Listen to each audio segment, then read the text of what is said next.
All right, so everyone turn on your camera.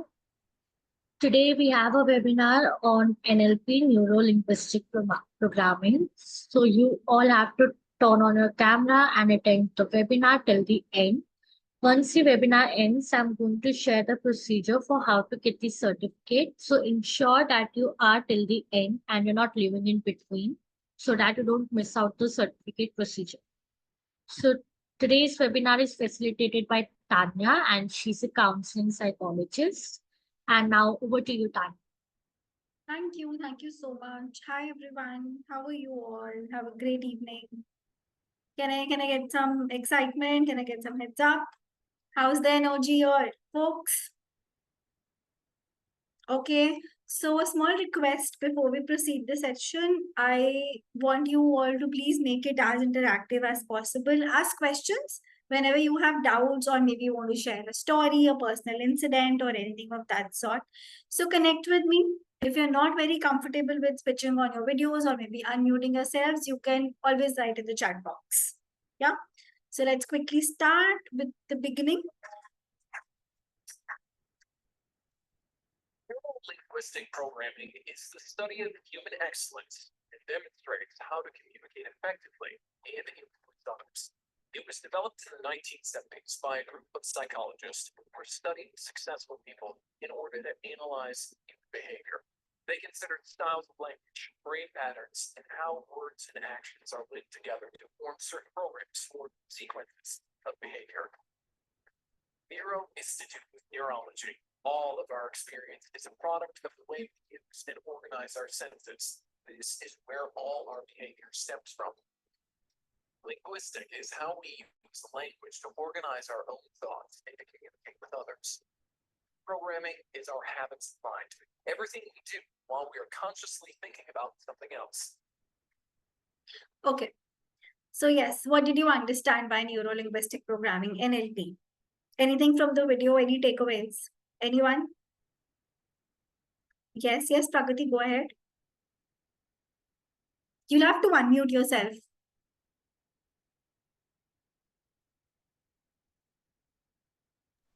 Yeah. Can you hear me? I can hear you.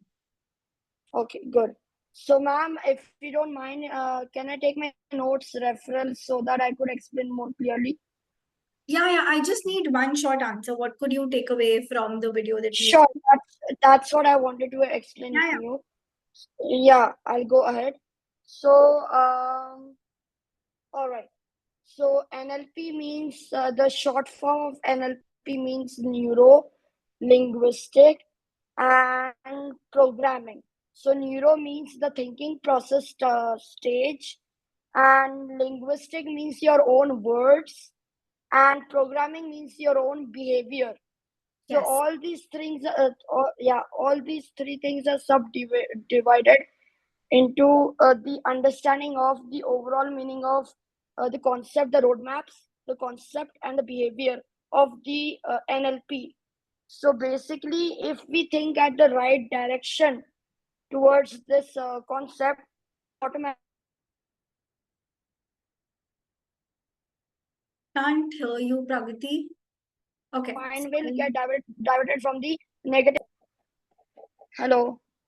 Can't hear you. Okay, I'll take it forward from here. Thank you so much for your input. But as Pragati rightly said, neuro means our brain, the connection between our brain and with the language that we talk, and the way we talk, the way we express things also depends upon the behavior that we do.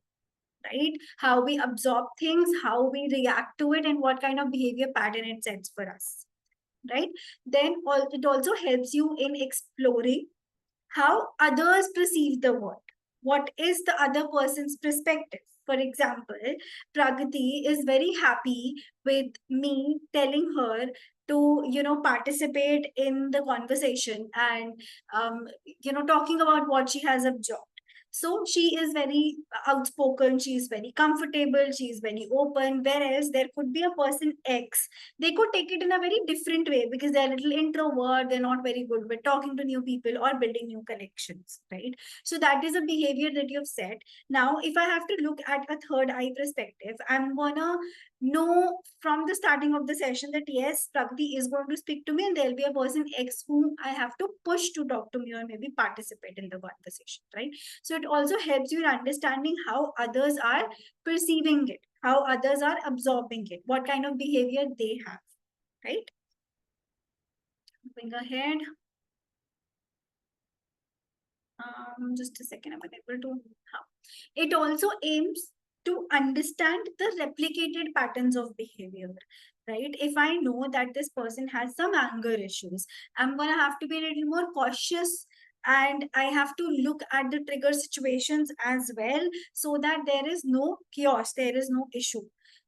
When we study about NLP, when we start NLP in our personal lives, it not just gives us self growth or personal growth, but also helps us in professional goals. Right? NLP provides a lot of tools and techniques which helps you in having better communication, better understanding, and have a presumption and assumption of how things are going to be so that you can plan yourself accordingly. You can prepare yourself accordingly. Now, where all can we use NLP? We can use it in multiple fields. For example, therapy, education, business, or personal development. Let's talk about origin and development of NLP. So it was founded by Richard Bandler and John Grinder in 1970s. Initially, it was just a model to understand communication and personal development, but later on, there were some therapists who added their inputs, who participated in the study, for example, Regina, Fitz, and Milton Erickson's. And over the period of time, like it took a lot of time, it is also being used as a therapy, as an individual methodology where we see personal and professional goals. Right? So whenever we talk about any therapy, be it CBT or any other psychological therapy, you'll always see one common thing that it evolves with time. Right? There are some people who've been working on it initially, but gradually things change. As we practice, we see behaviors, we see results. So things change. All the therapies evolve with time. Similarly, NLP also evolved with time. Now, what are the key components of neuro-linguistic and programming? Neuro, as the name says, refers to the sensory perception, thought patterns, emotions, memory, focus, and the type of behavior that our body is governed with. Linguistic, communication patterns, what are our beliefs, what are our experiences, and what are our intentions is directly connected to the linguistic pattern that we get to it. For example, if somebody is from India, but their family is staying in US, right? They have kids in US. So in India, they speak Hindi. When their kids come here, they are Indians only, but they cannot speak Hindi. They can only speak English. Why? Because they have developed that linguistic from the specific place where they are coming from.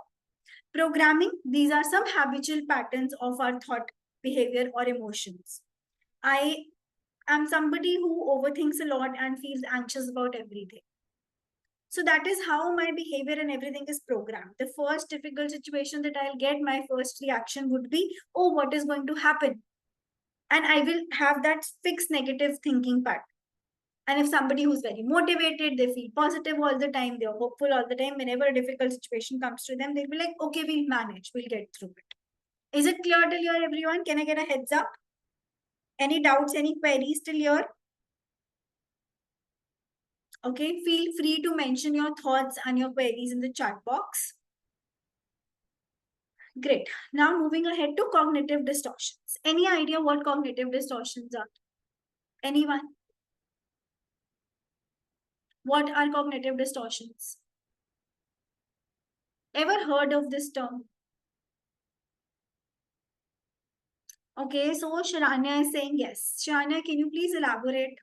What have you heard about? What do you know about cognitive distortions? It is mostly depending upon the daily cycle, like the behavior which you have in a daily life, which you carry in your daily life. So it depends upon your thinking, the patterns, and the behavioral cycle. So this is as far as my understanding. So this is cognitive, what you have discussed, right? Your thinking patterns, your behavior, the way you perceive things, the way you do things, right? This is cognition. Now, distortion is when something goes south, something which is irrational. right? Misinterpretation of a situation or an event or a person.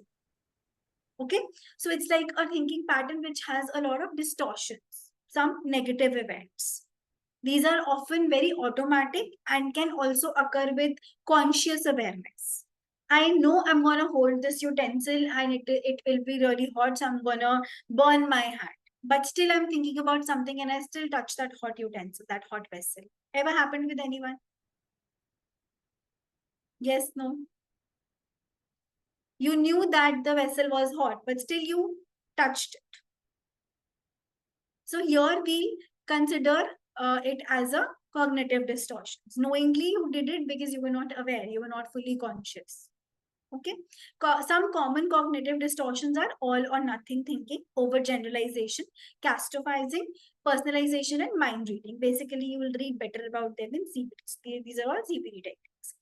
Now, to understand and identify these distortions, we dive deeper into the CBT, cognitive behavioral theory module, which is another therapeutic intervention.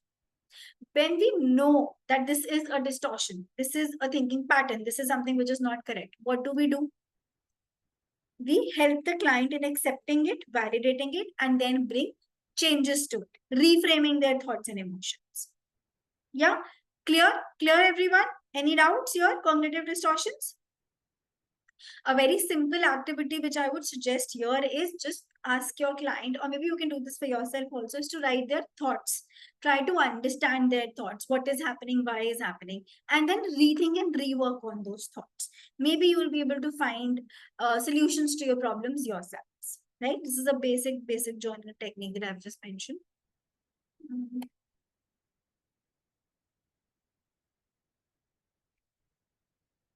Just a second, the screen is paused. Okay. Can you all see my screen? Everyone? Okay. Now let's study some examples of these distortions. All or nothing thinking. It's all black and white. There is no middle ground. There is no gray. Overgeneralizations where we come to conclusions which are extreme as per our experiences. That this is going to happen. This is something which is going to happen. Things cannot change. Catastrophizing where we think and expect the worst outcome of any situation. Personalization when we take everything too much personally. We take responsibilities of the things where we do not have any control, which are not even connected or related to us. Mind reading where we assume certain things without having a proper evidence. Okay. Emotional reasoning where we believe that this feeling is a reflection of an objective reality. Should and must statements. She should have done this, I must do this, right? Over expectations also come from should statements. Then labeling, when you try to attach a label to all of your thoughts, all of your beliefs, right? On the basis of that, you understand the behavior and you try to work around the labels. Now, cognitive distortions does lead to a lot of negative thinking, right? It also contributes to anxiety, depression, low mood, self-esteem, relationship issues, and other psychological issues. Anyone who has ever seen a person having cognitive distortions, a story or an incident? Yes, Pragati.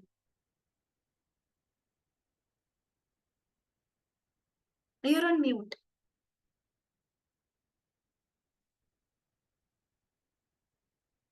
An example or an incident that you would like to share? The stage is open for everyone, folks. Please participate.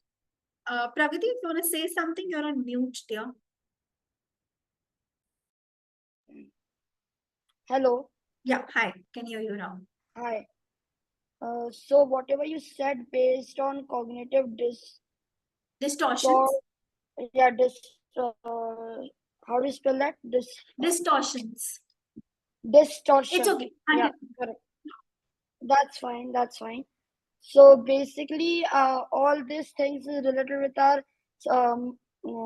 subconscious and conscious and unconscious mind's six senses, which is the taste, touch, see, smell, and to feel, and the other senses. So all these things are related with the basics of the senses that we have in our mind. So all these things are based on that, whatever you said. So that's what I felt, ma'am. You said that is there something which is there there in your mind. So I just raised my hand and I said. Okay, perfect, perfect. Thank you for participating. Now connection to NLP, where we address these distortions. So we know that we already do this with GPT. How can we do it with NLP? So NLP does have a lot of tools and techniques to reframe, right? Think and understand about the patterns, then have interruptions depending upon the patterns, and then change the overall perspective of the person. Okay, we also work on the thoughts and the beliefs of the individuals that can help them in improving their mental health and their personal relations, personal connections, which will also have a positive impact on their uh, professional and personal life. A small activity here, circle of excellence. Okay, the circle of excellence is a technique which is designed to access all the positive states of mind and emotions. Okay, so can you all quickly get a pen and a paper? Do you have a pen or a paper?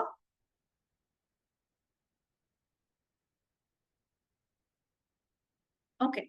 So basically what we do, we draw a circle, right? And we think of it as circle of excellence, which is placed in our mind. Here in this circle, this is the space where we put all of our positive experiences, our desired feelings and qualities. This circle will give us confidence, calmness, and motivation. Okay. So you put all the positives in your life, whatever it is there, in that circle, and then you visualize that circle. Then you absorb that circle. Okay. It also helps you in releasing stress, building more confidence. It enhances your performance and improved communication. Can you all quickly take 2 minutes and draw a circle of excellence for yourself?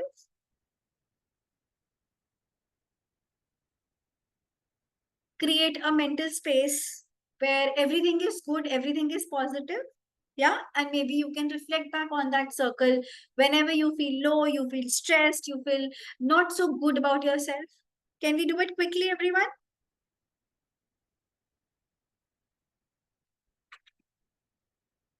Simple, just draw a circle and write down all the positives of your life.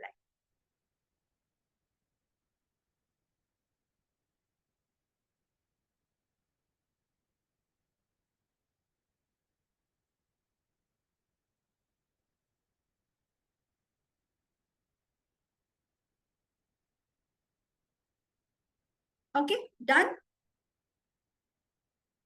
Yeah, shall we proceed? Okay. Now steps to implement this circle of excellence. Once you have drawn it, you have material with you try to identify a desired state. For me, a desired state would be when I was on a trip with my husband, right? I was very happy. There was no work tension, no work stress. I was like in another zone. I'm going to recall that time. How was it? I'm going to visualize it. I'm going to imagine it. I'm going to feel that, yes, this is the time where I was like a dream, right? And then I create a circle of excellence for myself. How was I feeling at that time? What was my emotion? How was my body? And then anchor that state. So anchoring is another technique which we're going to discuss. You're going to fix that state, anchor that state for future. Okay. Now, these are some special tools which you can always keep with yourself to protect yourself, to maybe reach to a place where you are very negative and you want to go a little positive. Small video about it.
Okay, what did you understand by the video?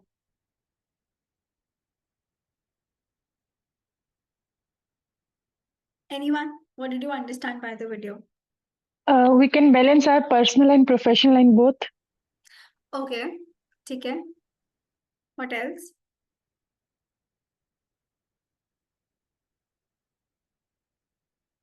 Jyoti. Ma'am, I feel we need to learn to balance our professional life and personal life. In the Very race of getting forward, we miss out on what we're supposed to do, like the relaxed state. So we have to personally tell ourselves that this many hours I will work, and this many hours is for family, and this many hours is like my me time. Only when we reach that state, we will find ourselves healing and we will have a better life. Okay.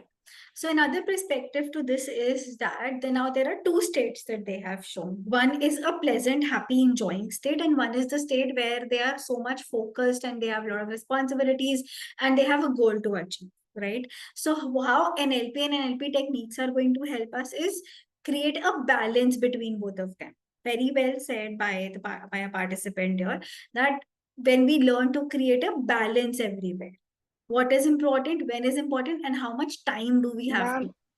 Ma'am, Yes, Pragati. if you don't mind, may I also state some facts? Yeah, go ahead. Yeah, so the short video which you showed here was basically based on the principles of NLP, where you describe yourself only. Like, say, for example, you means ourselves, then the suppositions means guiding principles of NLP, then rapport is also there, means essence of communication, and outcomes means where are you, what are you doing, how are you doing. So all these things are there. Then feedback is also there, and then flexibility is also there. Okay. So all these things are the principles of NLP. Yes, thank you for sharing. Yeah.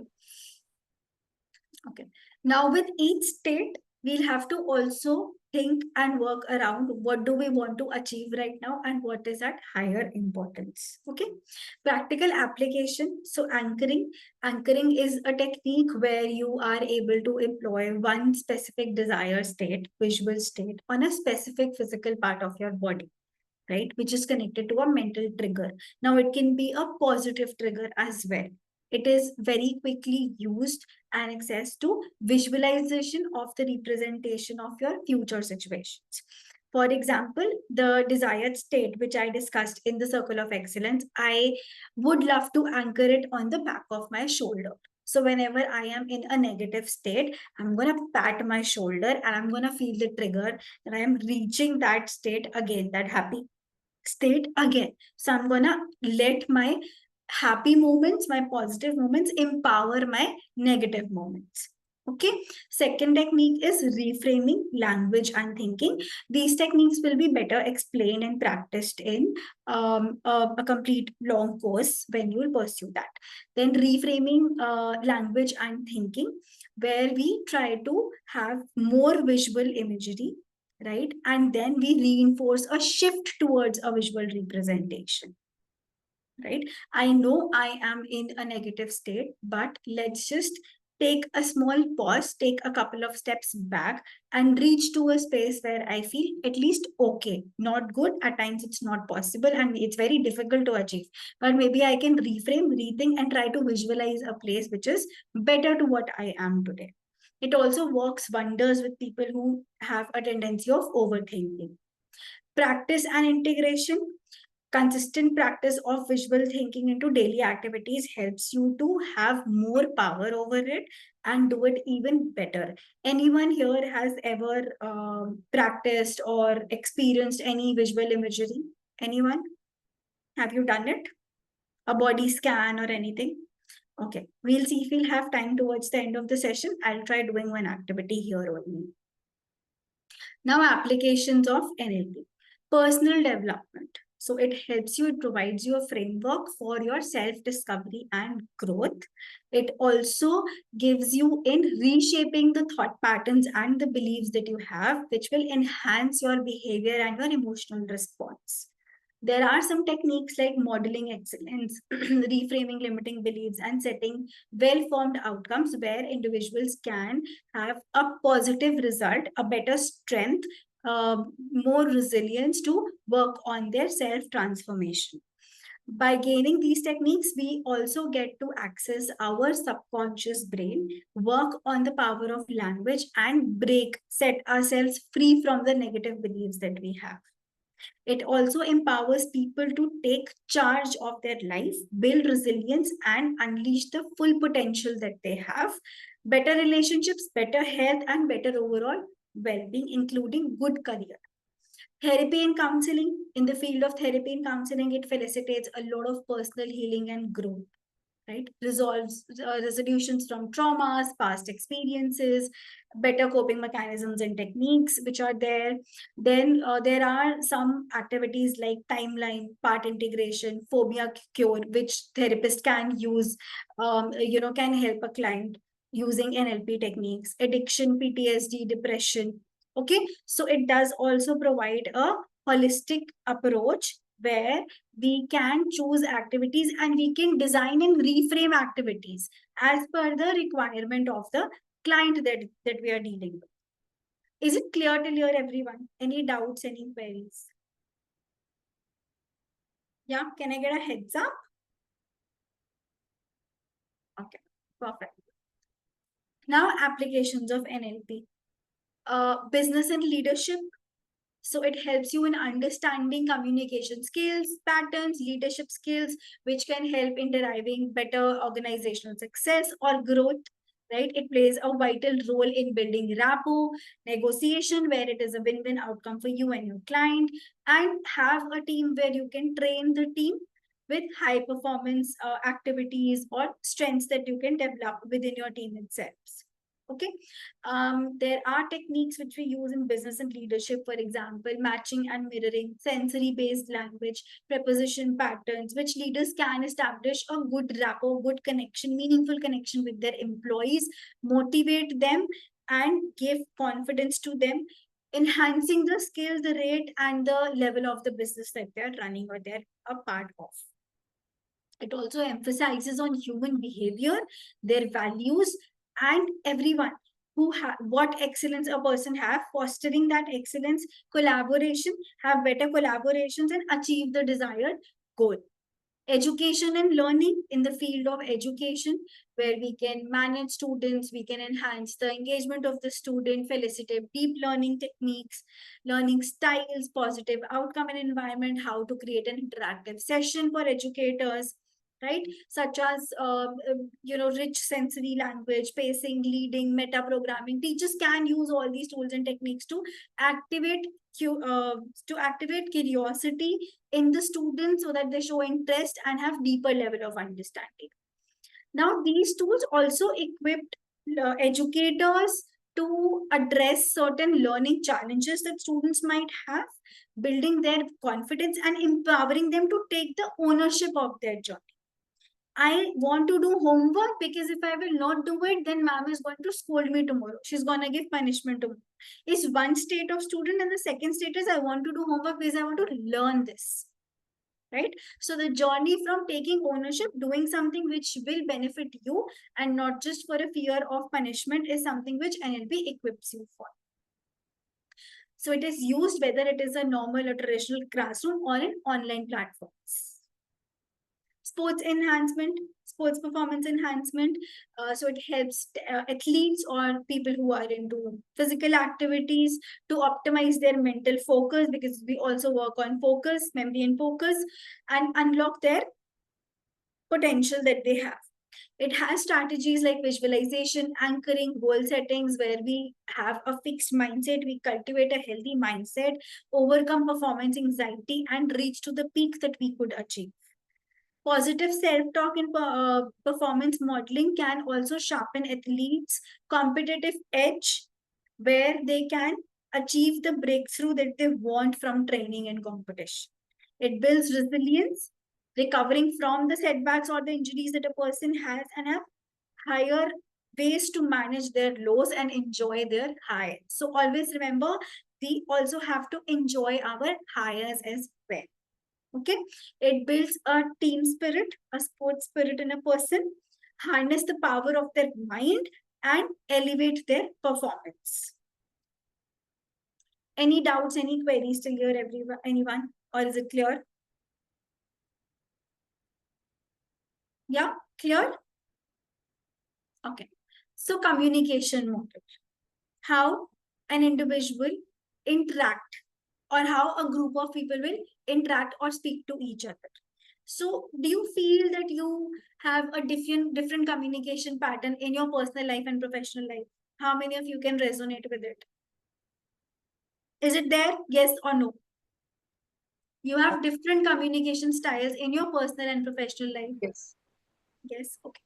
Now you Yes, have ma'am. different type of communication styles with your relatives and with your cousins. Yes. Yeah, I hope we all can resonate with it.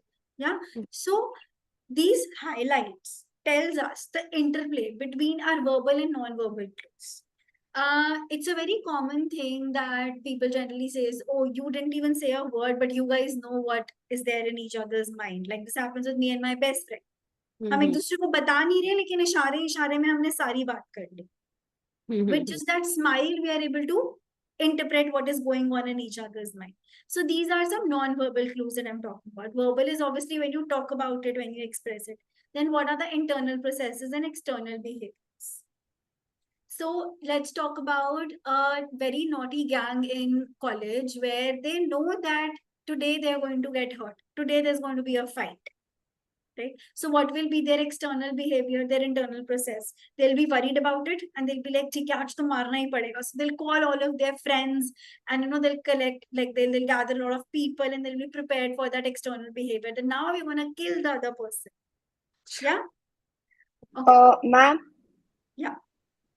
the example which you gave about the college one is like, as we can clearly understand, the internal behavior is directly feed into the external behavior of the person. That's why that particular person is reacting in an what do you say, abnormal way when he is not in his state of mind. I hope I'm correct. Okay, no, this was not related to that. We'll address it later. Okay, Pragati, allow me some time to complete this and then we'll come to it later. I'll ask questions as and when it's there. Okay. Now then we try to emphasize on the complexity of human connection. There are situations, there are times when we try to say a very simple thing to a person whom we love, for example, your partner, your parent, or your friend, but they don't understand.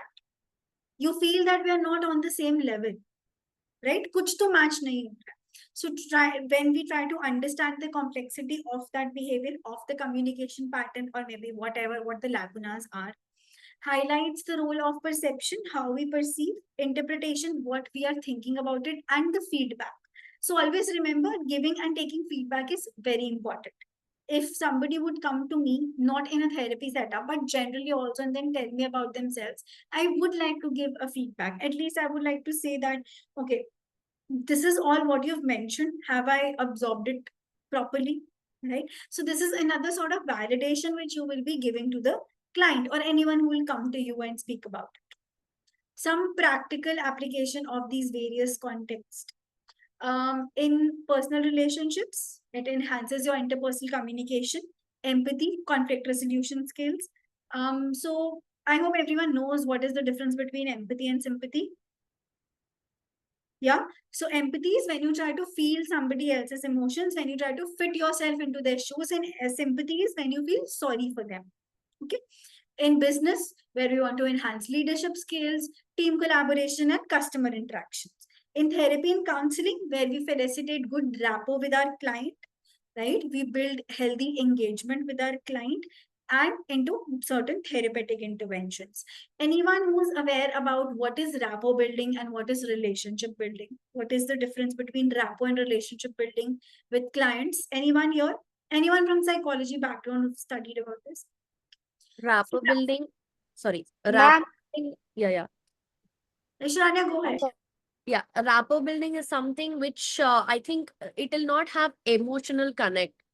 But with the relationship building, you will have some sort of emotional connect. But again, you will feel empathetic towards your client even when you develop that rapport.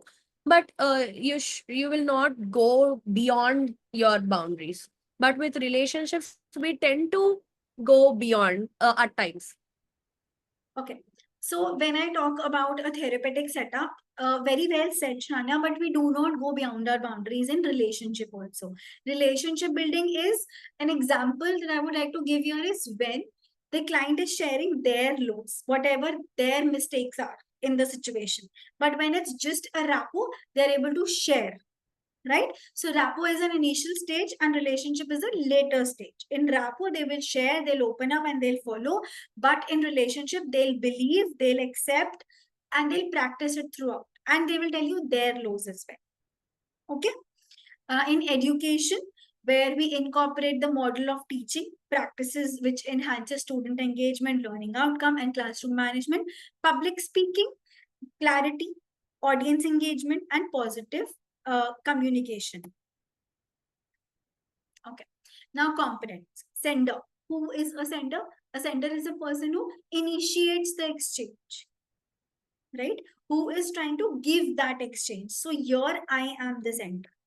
If I ask you to give a heads up, I ask you to do a thumbs up. So what clue am I giving you? That this means it's okay, it's good, we are good to go, and this means it's not okay, we'll have to understand again. So this is a non-verbal clue that I'm expecting, right?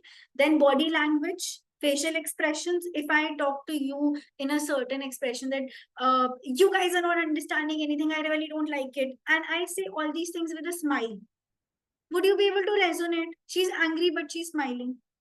So my facial expressions and my body language and my gestures are not matching.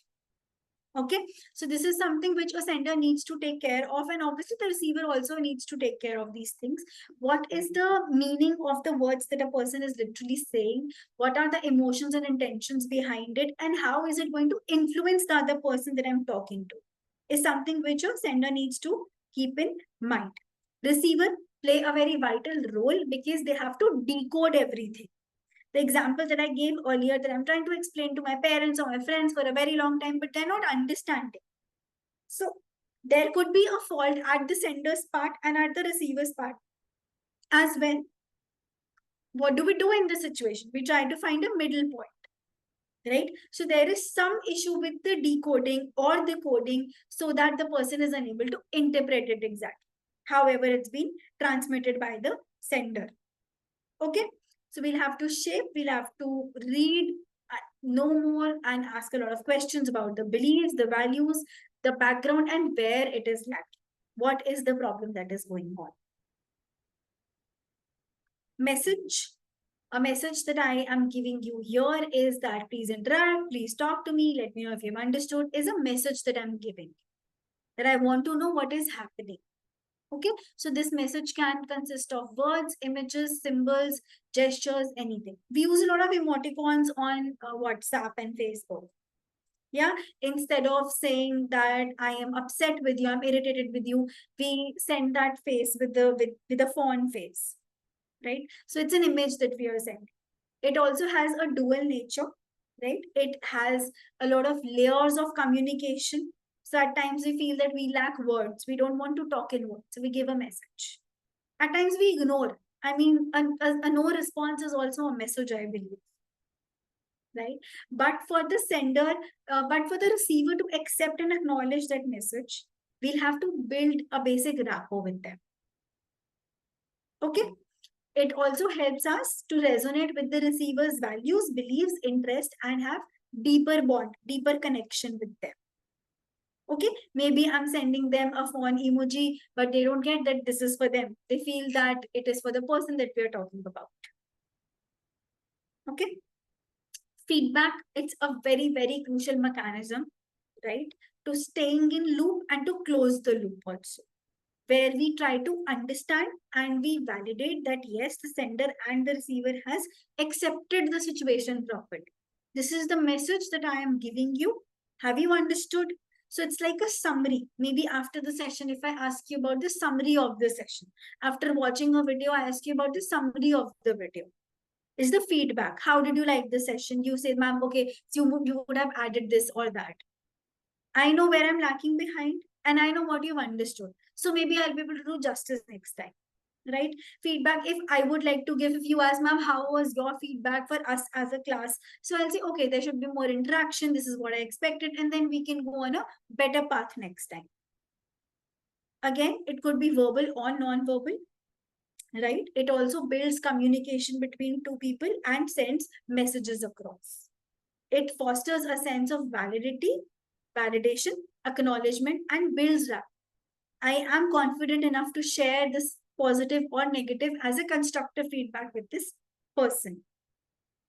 Some common challenges or criticisms of NLP. It lacks scientific evidence, right? Some critics argue that NLP lacks empirical evidence to support its claim and effectiveness. Overpromising results.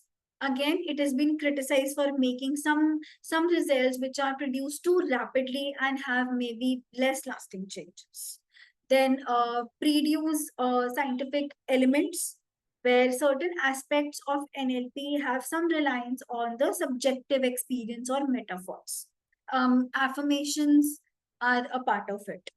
Commercialization and misuse. People have a lot of concerns about misusage of NLP by some unqualified practitioners using it as a tool for marketing.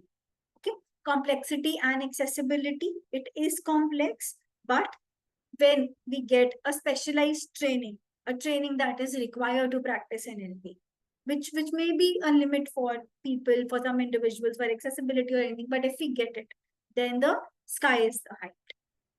Okay. Just a sec. Addressing misconceptions. So when we say that there is lack of scientific evidence, while it has faced a lot of criticism and there is little less limited research about it, there are certain evidence which support the effectiveness of this therapy in certain areas. Those areas are your communication skill training, psychotherapy, and personal development. Overpromising result, it does not give a magical solution, but as other therapies which are there, if you work, if you respect, and if you put in your effort with ongoing practice, it does gives you a meaningful result. Produce scientific elements where it draws certain concepts from various other disciplines like psychology, linguistic, cognitive science, which is very important to change a mindset or work on a mind frame of a person, and distinguish between evidence-based principles and unclaimed unsubstantial claims. Then commercialization and misuse.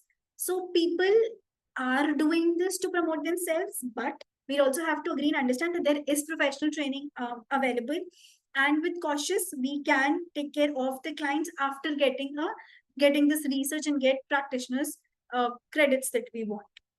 Complexity and accessibility.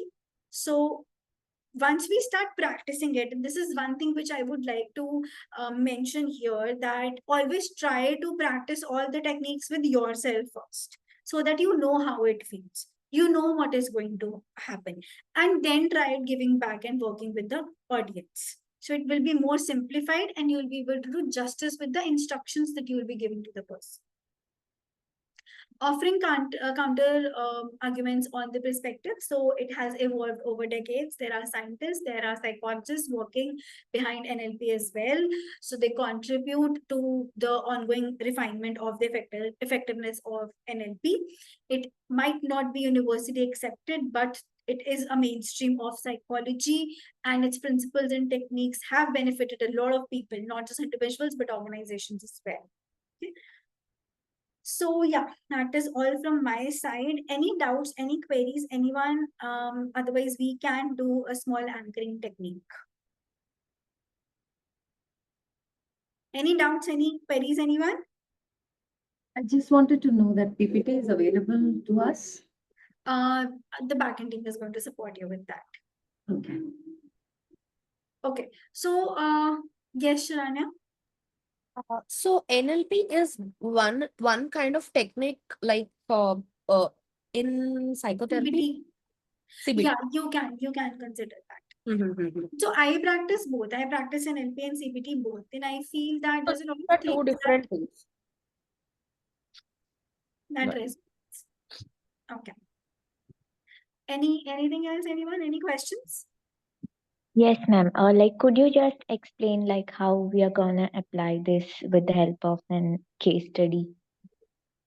Okay, so once you learn the techniques, once you have the practitioner certificate, right, you are eligible to practice, then you can start implementing these techniques. So very similarly, like we practice and implement other techniques like CBT, trauma-informed therapy, you can start practicing NLP also. I personally use this with my clients and it has great results, but always be very clear about each and every technique, whatever you're practicing. One, two, it is the client who needs to do the work as well. You can do it once in the session, but the client needs to reciprocate it. So your resources, the material, or maybe the empowerment that you're going to do with the client should be at that level where they're able to do it independently. Okay, so your effectiveness also matters. I hope that's fine. Yes, ma'am. But I just actually asked for a case study, like an example, like where it's being used. We are about to do that. We are going to do that. Okay, okay, ma'am. Activity. Yeah. Okay. Anything else? Okay. So great. Can you all please sit in a very comfortable position? We are doing the anchoring technique. This technique you can use with a client who is in distress, who feels stressed and anxious, and who think a lot of negative. They have cognitive distortions and they go back to the negative phases again and again, right? So anchoring. Think about, sit in a very comfortable position and close your eyes, everyone.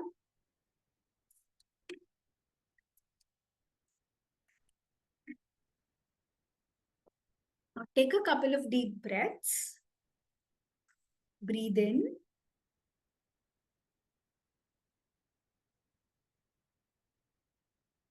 Breathe out.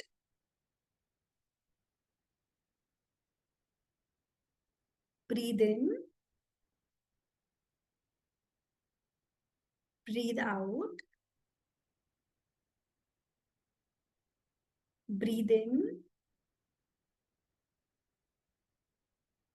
Breathe out. Breathe in. Breathe out.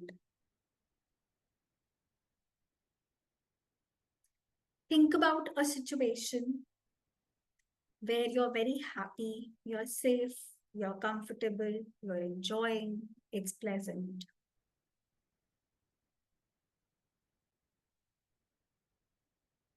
It could be a memory, it could be a situation, it could be a room, it could be an object which gives you happiness, which makes you feel pleasant, which gives you positivity. Ma'am, Prakriti, just allow me to complete this and then I'll get back to it.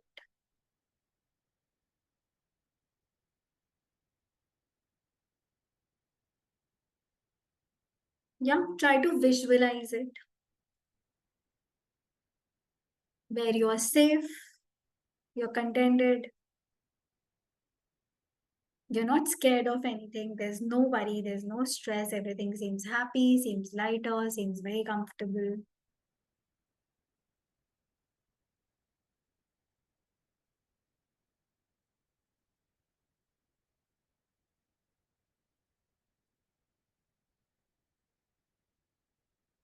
Live in that moment, recall that moment again and again. What are you feeling? How are you feeling?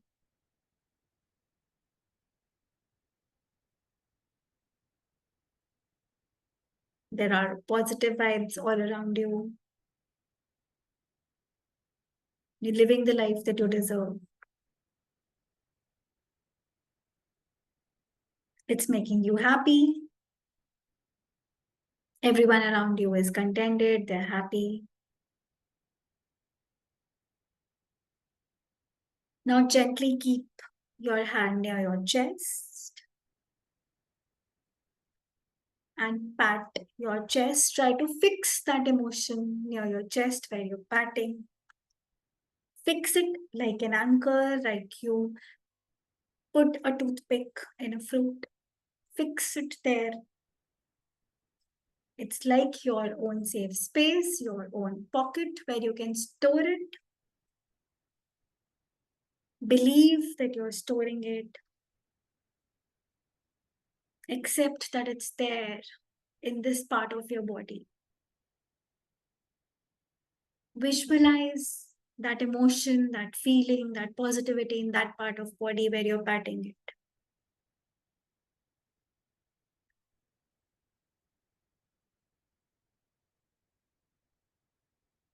You have successfully installed it, anchored it in that part of the body, near your chest. As you feel comfortable, as you feel that it has already been installed, you can gently open your eyes.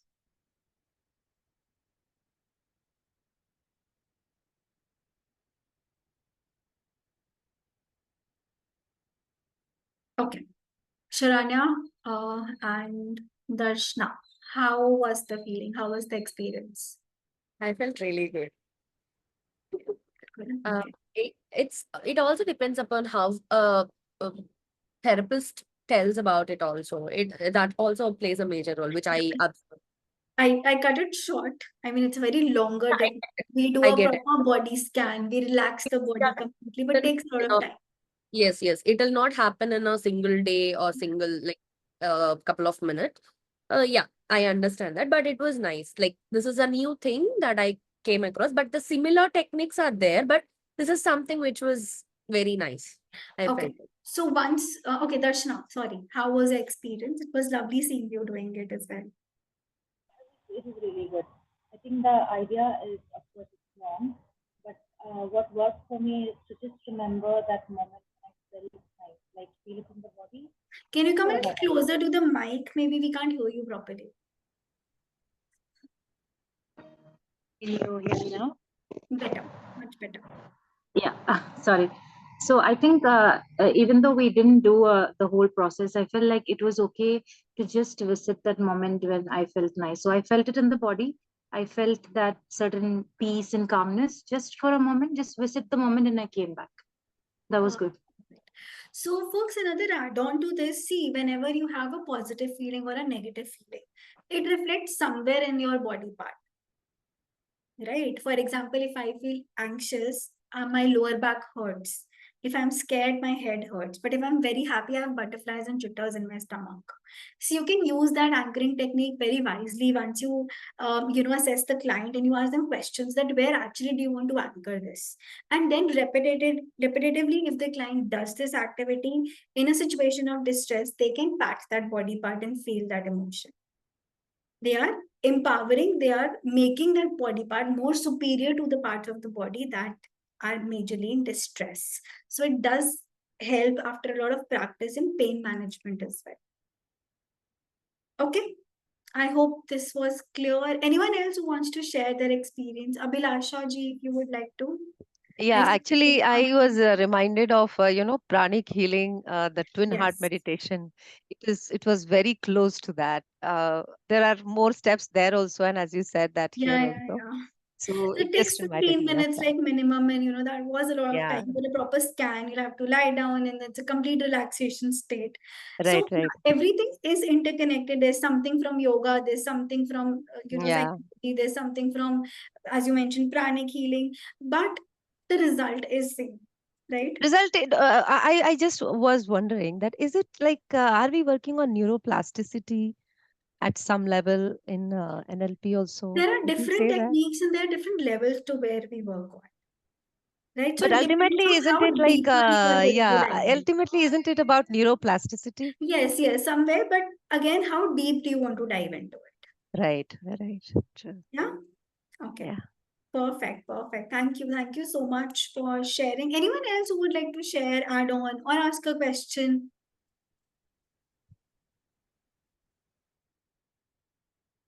Ma'am, I would like to know like why this technique is not still universally accepted. So, Atulya, as I mentioned, there are multiple techniques in different sets, right? So, visualization is there in hypnosis also, it's there in CBT also, it's there in mindfulness also, it's there in yoga also, it's there in pranic healing also, in NLP also. So, we are using it, but there are different names. So, the name which is gotten popular is something which is used the most, right? So, these are some common techniques which are there everywhere. Yeah, Okay. okay. And when you look at the coaches background, the coaches federation, where they're just NLP coaches, they use these techniques. There's this timeline technique.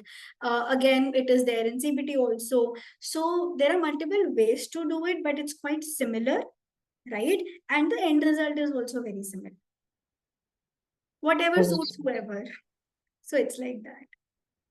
Okay, like in yoga, where we do body scanning, body visualization, in yoga we call it shavasana. So just an example that I'm giving you. Okay. Yes, yes. Any other question? Any other doubt? Anyone?